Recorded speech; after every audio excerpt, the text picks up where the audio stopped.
Jerry Givens from Virginia was actually the person who would execute people in Virginia. And he has executed 62 people. He made a career out of it. And he is now an activist against the death penalty. Now, the reason why he's an activist against the death penalty is because he came very close to executing a man who was proven innocent, okay? So that was a life-changing situation for him because he realized, oh my God, we're sentencing people to death when we're not absolutely 100% sure that they are guilty of the crime. The reason why he was in favor of the death penalty to begin with is also really fascinating because he witnessed a woman get murdered in front of him. He was at a party, this girl he was interested in was standing by a window, and someone who had a gun opened fire and just started shooting randomly and shot and killed this person in front of him. So that was etched in his memory, and that's why he was motivated to do what he did for a career. But when he realized that we're convicting people, wrongfully convicting people, he changed his mind. But there was another twist to that story, isn't there? There is a twist to that story. So he was convicted himself, not of murder, but for money laundering, and he served 4 years in prison for it. Now, he maintains his innocence. So, you know, he says that he doesn't do it, but he didn't do it, but he did serve 4 years in prison for it. And I think that's more relevant. I'll be honest with you. I don't believe it. But he didn't face a death penalty for it. No, I know. But the minute you go to prison, all of a sudden you can understand what prisoners are going through. Especially if he was innocent, then all of a sudden he goes, "Oh my God, I get it. You could be innocent."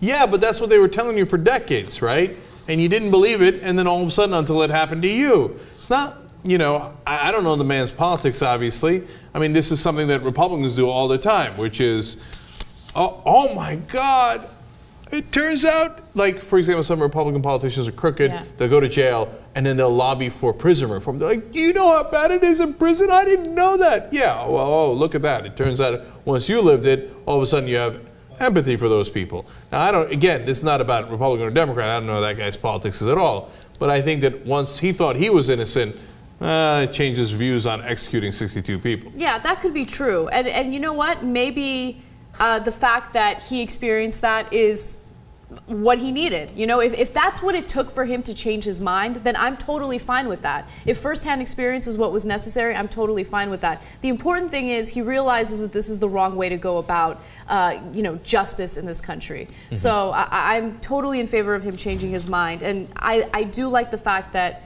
the country's changing when it comes to the death penalty. People aren't as vengeful when it comes to these individuals. And again, look, I don't mind you being vengeful. And I get that first story about how he saw that girl get shot in front of him.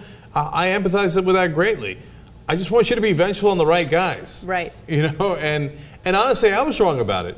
Because now, look, I always say, well, since I believe this position, we have since then found out that we're executing the wrong people because of the DNA testing, right?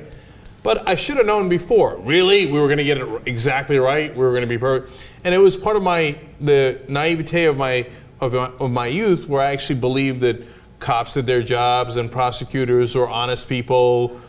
And that corruption was a rarity? Yeah, and that corruption was a real rarity. Mm-hmm. Until I, you know, learned a lot more and read a lot more news and realized, oh, that's ridiculous. No, people are petty and all they care about is their own careers. And if somebody gets executed so that they can notch another victory in their belt, they don't give a shit. It's sick how, you know, indifferent people are so often.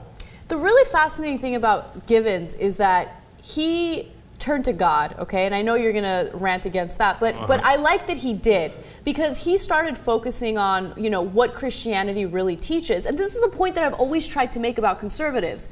You're conservative, you believe in your religion, right? Your religion is against the death penalty. And he noticed that. He's like, wait a minute, this is what the Bible really says. You're not supposed to go after people, you're supposed to forgive people, you're not supposed to kill them. Say it with me. Okay. Of course! I know, but I love that he came to that realization because a lot of people don't. I'm totally against this guy. No, look, it reminds me of Randall Duke Cunningham, who found Jesus on his way to his jail cell.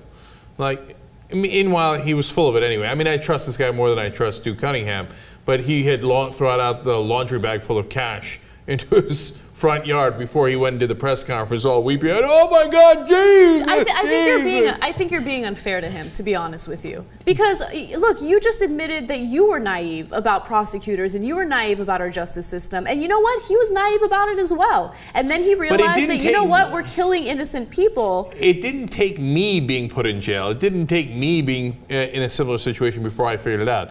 Well, my eyes were opened by evidence. The articles I read, not just about the people we had executed wrongly, but about how often prosecutors and cops would be corrupt, how they did it systematically against minorities in the country. And as a minority in the country, he should be a hell of a lot more aware of that, especially in Virginia, which is in the South. So, I mean, I don't want to be a total jerk to him, but at the same time, it's a little late after 62 executions. Now, it doesn't matter, those people would have been executed anyway. It's not like he was a pivotal thing. Like, he was just he was the last step in that wrong. I know. He's definitely remorseful, and he's dedicating his life to speaking out against the death penalty. All right. No, I know. I should do the Christian thing. Forgive.